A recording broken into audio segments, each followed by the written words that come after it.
As he shoots a straight left to the head, and Pruden delivers a left to the head and takes a hard right to the head, another left to the face, a right to the head, all by Ike Williams with 1 minute to go here in round 6. There's a right to the head by Williams as he bounces off the rope. Another right to the face by Williams, but he takes a hard left to the midsection, 2 hard lefts to the midsection. There's a right to the body and a left to the side of the head now by Ike. Another left to the face by Pruden, whose face is really a mess now from that blood. There's a left to the face now by Pruden, another right to the head by Williams, another left hook to the side of the head by Williams. That staggered Fitzy for just a moment. 2 straight lefts to the face now by Williams, but he takes 2 hard lefts in the face in return. 30 seconds to go in this round at the stadium between Ike Williams and Fitzy Pruden in a mighty exciting battle, one of the best of the year. A left and a right to the face now by Williams. 2 straight lefts to the face by Fitzy Pruden.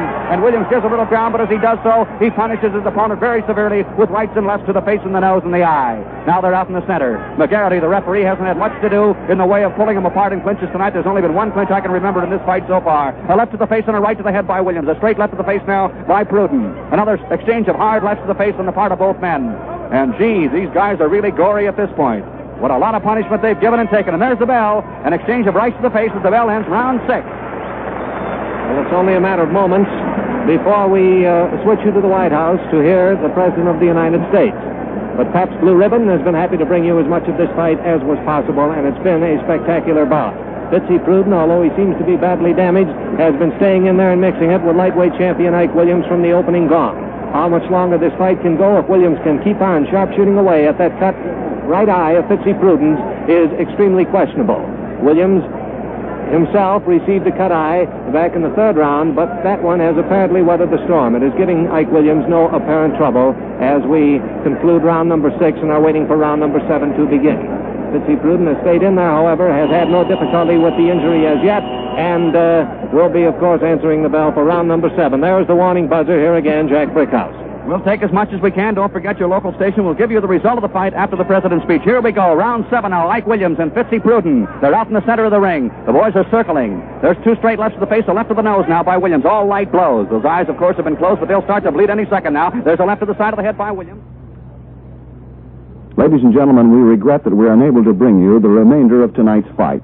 The decision will be announced immediately following President Truman's message to the nation.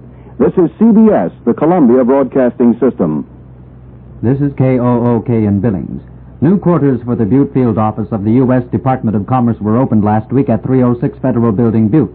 The new offices replace those formerly located at 14 West Granite Street and provide additional facilities to handle the increased volume of National Production Authority business. W.G. Maloney, district manager, stated that matters arising over priorities, allocations, and compliance and other interpretations of NPA orders and regulations will continue to be handled through the new offices. From the White House in Washington, D.C., CBS presents an address by President Harry S. Truman. Ladies and gentlemen, the President of the United States. My fellow Americans, I want to talk to you plainly tonight about what we're doing in Korea and about our policy in the Far East. In the simplest terms, what we're doing in Korea is this. We're trying to prevent a third world war. I think most people in this country recognized that fact last June, and they warmly supported the decision of the government to help the Republic of Korea against the communist aggressors. Now, many persons, even some who applauded our decision to defend Korea, have forgotten the basic reason for our action. It is right for us to be in Korea now. It was right last June. It is right today. I want to remind you why this is true. The communists in the Kremlin are engaged in a monstrous conspiracy to stamp out freedom all over the world. If they were to succeed, the United States would be numbered among their principal victims. It must be clear to everyone that the United States cannot and will not sit idly by and await foreign conquest. The only question is, what is the best time to meet the threat, and how is the best way to meet it? The best time to meet the threat is in the beginning. It is easier to put out a fire in the beginning when it is small than after it has become a roaring blaze. And the best way to meet the threat of aggression is for the peace-loving nations to act together. If they don't act together, they are likely to be picked off one by one. If they had followed the right policies in the 1930s, if the free countries had acted together to crush the aggression of the dictators, and if they had acted in the beginning when the aggression was small, there probably would have been no World War II. If history has taught us anything, it is that aggression anywhere in the world is a threat to the peace everywhere in the world. When that aggression is supported by the cruel and selfish rulers of a powerful nation who are bent on conquest, it becomes a clear and present danger to the security and independence of every free nation. This is a lesson that most people in this country have learned thoroughly. This is the basic reason why we have joined in creating the United Nations. And since the end of World War II, we've been putting that lesson into practice. We've been working with other free nations to check the aggressive designs of the Soviet Union before they can result in a third World War. That is what we did in Greece when that nation was threatened by aggression of international communists. The attack against Greece could have led to general war, but this country came to the aid of Greece. The United Nations supported Greek resistance. With our help, the determination and efforts of the Greek people defeated the attack on the spot. Another big communist threat to peace was the Berlin blockade. That too could have led to war. But again, it was settled because free men would not back down in an emergency. The aggression against Korea is the boldest and most dangerous move the communists have yet made. The attack on Korea was part of a greater plan for conquering all of Asia. I would like to read to you from a secret intelligence report which came to us after the attack on Korea. I have that report right here. It is a report of a speech a communist army officer in North Korea gave to a group of spies and saboteurs last May, 1 month before South Korea was invaded. The report shows in great detail how this invasion was a part of a carefully prepared plot. Here, in part, is what the communist officer who had been trained in Moscow told his men. Our forces, he said, are scheduled to attack South Korean forces about the middle of June. The coming attack on South Korea marks the first step toward the liberation of Asia. Notice that he used the word liberation. This is communist double talk, meaning conquest. I have another secret intelligence report here. This one tells what another communist officer in the Far East told his men several months before the invasion of Korea. And here's what he said. In order to successfully undertake the long-awaited world revolution, we must first unify Asia. Java, Indochina, Malaya, India, Tibet, Thailand, Philippines, and Japan are our ultimate targets. The United States is the only obstacle on our road for the liberation of all the countries in Southeast Asia. In other words, we must unify the people of Asia and crush the United States. Again, liberation in commie language means conquest. That's what the communist leaders are telling their people, and that is what they've been trying to do. They want to control all Asia from the Kremlin. This plan of conquest is in flat contradiction to what we believe. We believe that Korea belongs to the Koreans. We believe that India belongs to the Indians. We believe that all the nations of Asia should be free to work out their affairs in their own way. This is the basis of peace in the Far East, and it is the basis of peace everywhere else. The whole communist imperialism is back of the attack on peace in the Far East. It was the Soviet Union that trained and equipped the North Koreans for aggression. The Chinese communists massed 44 well-trained and well-equipped divisions on the Korean frontier. These were the troops they threw into battle when the North Korean communists were beaten. The question we have had to face is whether the communist plan of conquest can be stopped without a general war. Our government and other countries associated with us in the United Nations believe that the best chance of stopping it without a general war is to meet the attack in Korea and defeat it there. That is what we have been doing. It is a difficult and bitter task, but so far it has been successful. So far we have prevented World War III. So far, by fighting a limited war in Korea, we have prevented aggression from succeeding and bringing on a general war. And the ability of the whole free world to resist communist aggression has been greatly improved. We've taught the enemy a lesson. He has found that aggression is not cheap or easy.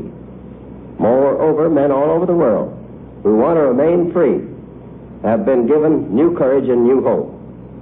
They know now that the champions of freedom can stand up and fight, and that they will stand up and fight.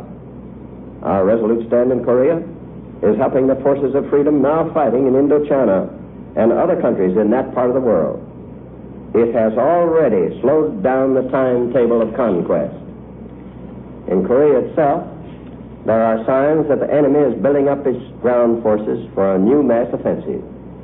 We also know that there have been large increases in the enemy's available air forces. If a new attack comes, I feel confident it will be turned back. The United Nations fighting forces are tough and able and well equipped. They are fighting for a just cause. They are proving to all the world that the principle of collective security will work. We are proud of all these forces for the magnificent job they have done against heavy odds. We pray that their efforts may succeed, for upon their success may hinge the peace of the world. The communist side must now choose its course of action. The communist rulers may press the attack against us. They may take further action which will spread the conflict. They have that choice, and with it the awful responsibility for what may follow. The communists also have the choice of a peaceful settlement, which could lead to a general relaxation of the tensions in the Far East. The decision is theirs, because the forces of the United Nations will strive to limit the conflict if possible. We do not want to see the conflict in Korea extended. We are trying to prevent a world war, not to start one. And the best way to do that is to make it plain that we and the other free countries will continue to resist the attack. But you may ask, why can't we take other steps to punish the aggressor? Why don't we bomb Manchuria and China itself? Why don't we assist the Chinese nationalist troops to land on the mainland of China? If we were to do these things, we would be running a very grave risk of starting a general war. If that were to happen, we would have brought about the exact situation we're trying to prevent. If we were to do these things, we would become entangled in a vast conflict on the continent of Asia, and our task would become immeasurably more difficult all over the world.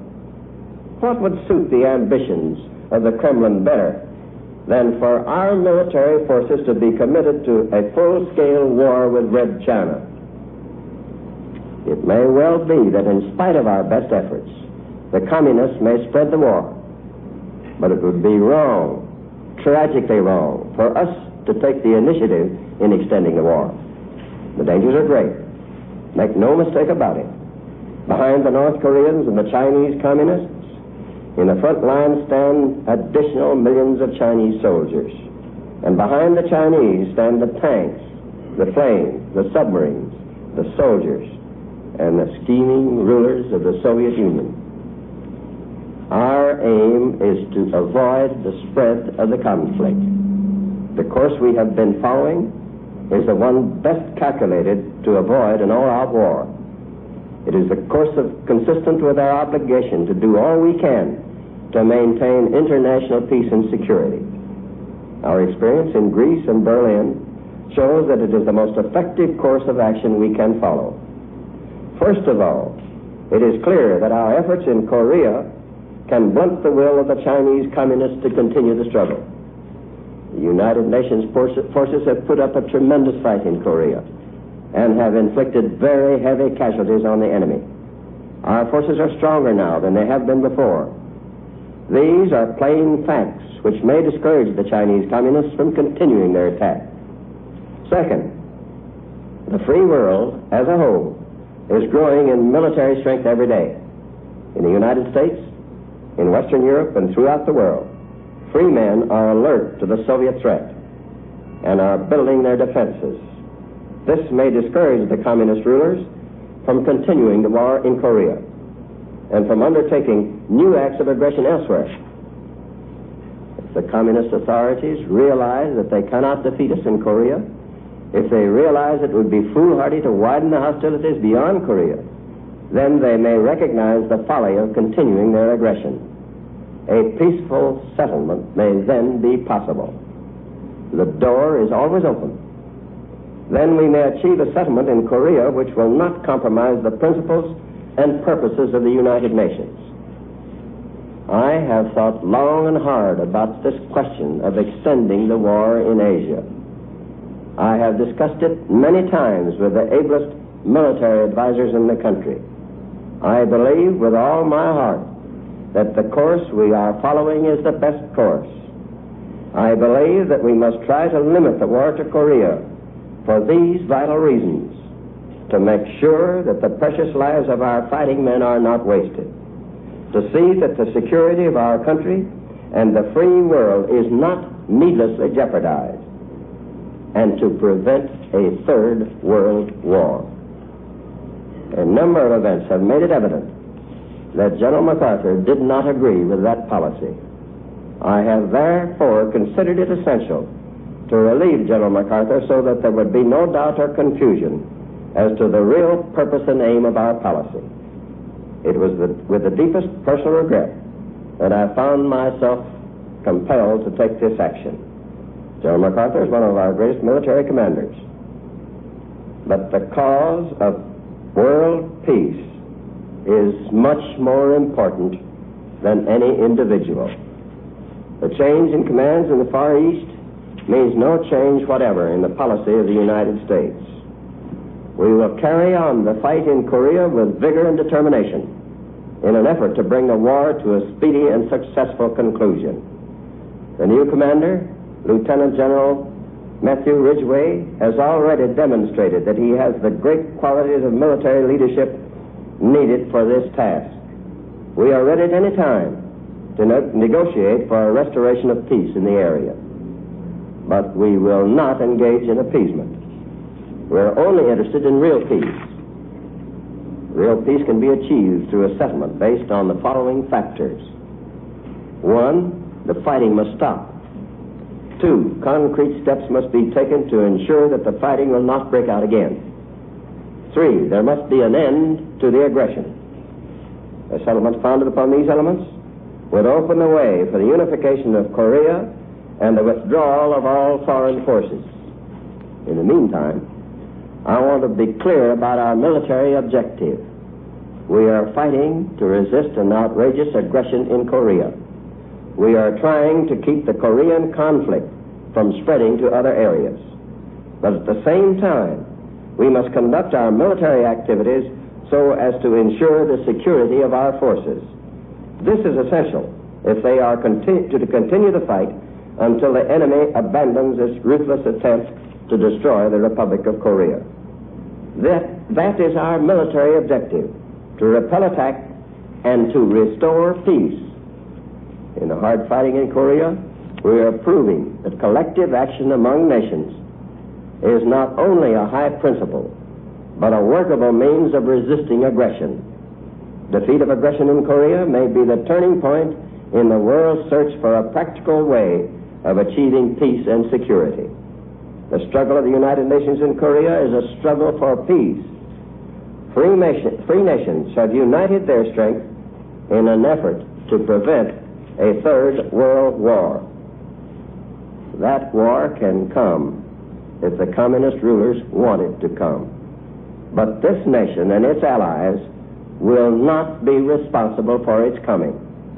We do not want to widen the conflict. We will use every effort to prevent that disaster. And in so doing, we know that we are following the great principles of peace, freedom, and justice.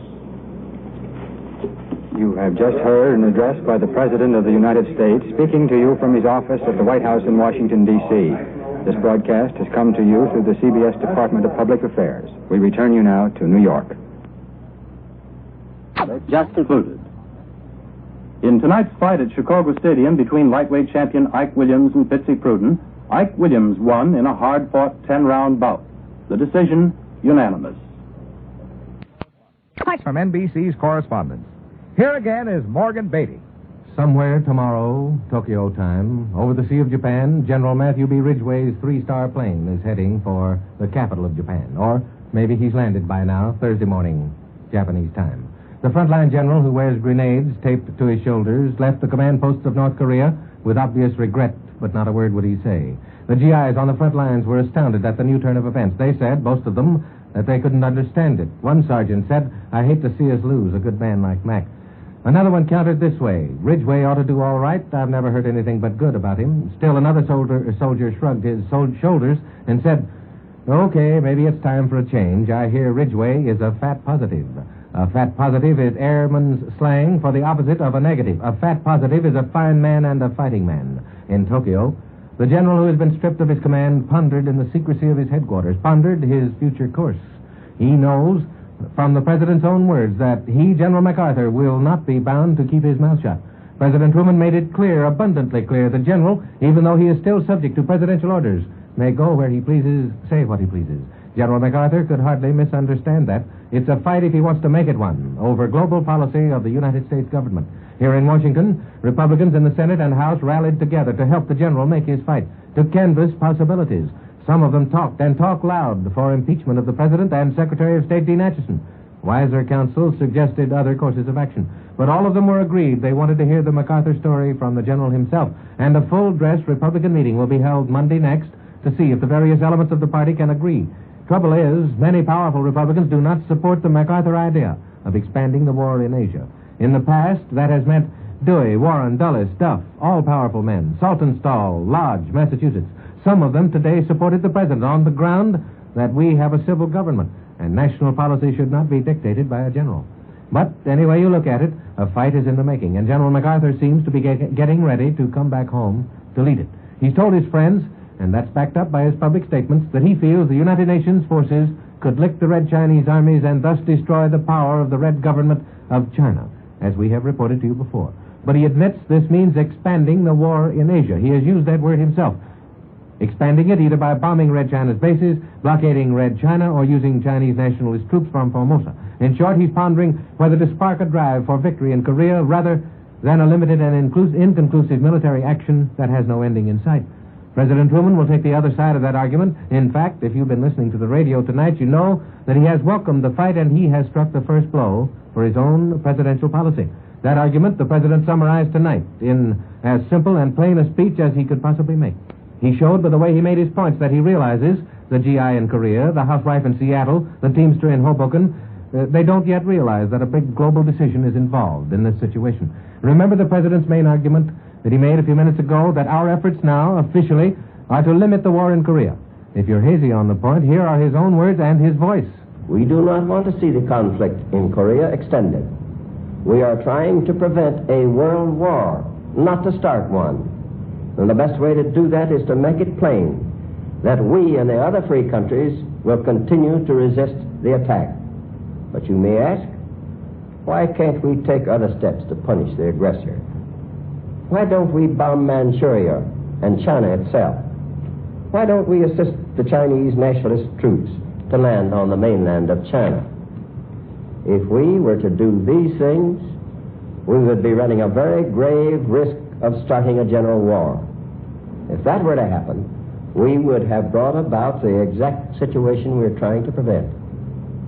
If we were to do these things, we would become entangled in a vast conflict on the continent of Asia, and our task would become immeasurably more difficult all over the world. What would suit the ambitions of the Kremlin better than for our military forces to be committed to a full-scale war with Red China. It may well be that in spite of our best efforts, the communists may spread the war. But it would be wrong, tragically wrong, for us to take the initiative in extending the war. That's the Truman argument, and the president also made it plain that the nation owes a debt of gratitude to MacArthur the general. But policy is formed by the government in Washington, and the general, in the president's view, is not on the team. He doesn't agree with that policy. A number of events have made it evident that General MacArthur did not agree with that policy. I have therefore considered it essential to relieve General MacArthur so that there would be no doubt or confusion as to the real purpose and aim of our policy. It was with the deepest personal regret that I found myself compelled to take this action. General MacArthur is one of our greatest military commanders. But the cause of world peace is much more important than any individual. And finally, the president made public the minimum terms we offer for world peace, or peace in the Orient. It's the peace ultimatum we told you about in the works before MacArthur personally intervened with his own terms for peace. The president named the terms 1, 2, 3. Order. 1, the fighting must stop. 2, concrete steps must be taken to ensure that the fighting will not break out again. 3, there must be an end to the aggression. A settlement founded upon these elements would open the way for the unification of Korea and the withdrawal of all foreign forces.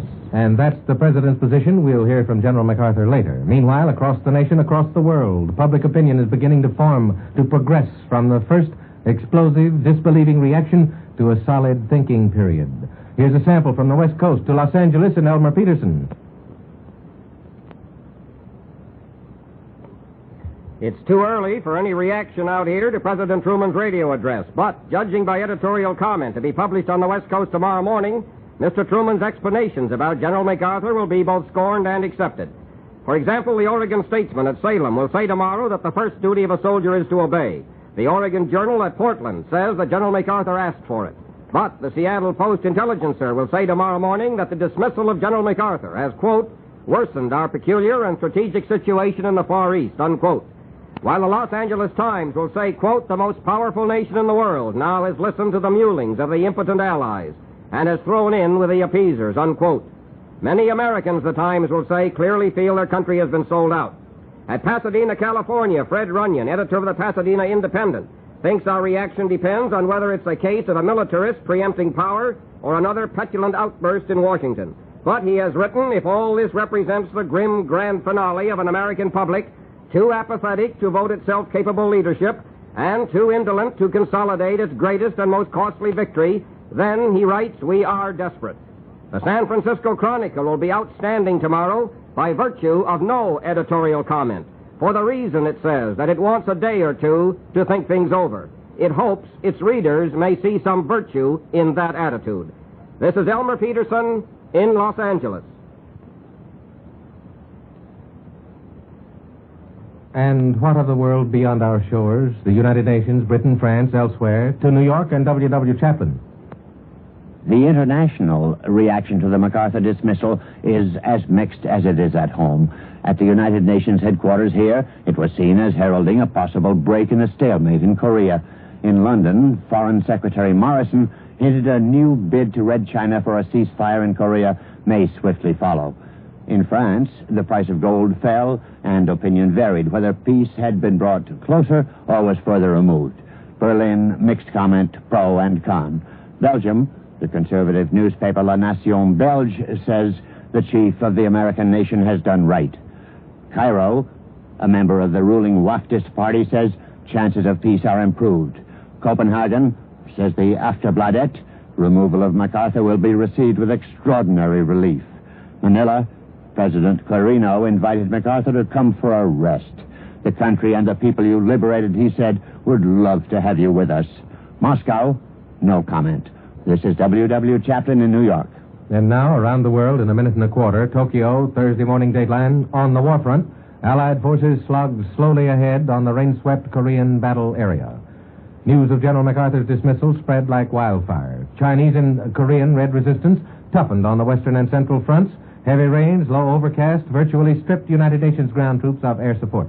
These were the mid-April rains, which frontline officers expect will signal a massive Red counteroffensive. Meanwhile, in Washington, an Army spokesman says 18 new Chinese Red divisions have been identified in Korea since last Friday, bringing to more than 695,000 the total communist strength. Overall, Red strength was estimated at 470,000 Chinese, 212,000 North Koreans, 13,000 guerrillas. Washington, draft boards throughout the nation were ordered today to hold up the inductions planned for May and to wait for a new decision on how many men are to be called up. The aim is to avoid any mix-up, the one that took place in April, for example, when the Army reduced its draft from 80,000 to 40,000 calls. I'll be back in a moment with more news. Now, here's Tom Moore. Alka-Seltzer. First, fast, and always. Friends, if you have a cold and your throat's raw and raspy, do this if you want pleasant relief. Dissolve 2 Alka-Seltzer tablets in a quarter glass of warm water, then gargle. See how fast you feel better. How pleasantly Alka-Seltzer helps soothe your irritated throat. There's nothing quite like Alka-Seltzer, and to relieve the feverish ache-all-over misery of your cold, drink a glass of sparkling Alka-Seltzer, too. Yes, for relief for the miseries of a cold, it's Alka-Seltzer. Now, here again is Morgan Beatty. And here are signs of our times, beginning with the bulletin. Tokyo, Thursday morning dateline. General Douglas MacArthur has made up his mind. He no longer ponders. He definitely will come to the United States as soon as possible. That's a report from informed sources at his headquarters. His departure is undetermined. Sources report that MacArthur naturally is anxious to leave as soon as he can. He expects to be accompanied by Mrs. MacArthur and their 13-year-old son, Arthur. Arthur has never seen the United States. He was born in Manila. Major General Courtney B. Whitney and Mrs. Whitney also are expected to leave with General MacArthur. General Whitney is MacArthur's right-hand man. He announced today that he will resign from the Army in order to accompany his chief back to the United States. Incidentally, there are reports in Washington that the Statler Hotel has a reservation for General MacArthur April 20. Finally, ladies and gentlemen, may I, as an old reporter long on the firing line, pay tribute to my colleague, the Dean of Washington Commentators, Earl Godwin. It was he who beat the world.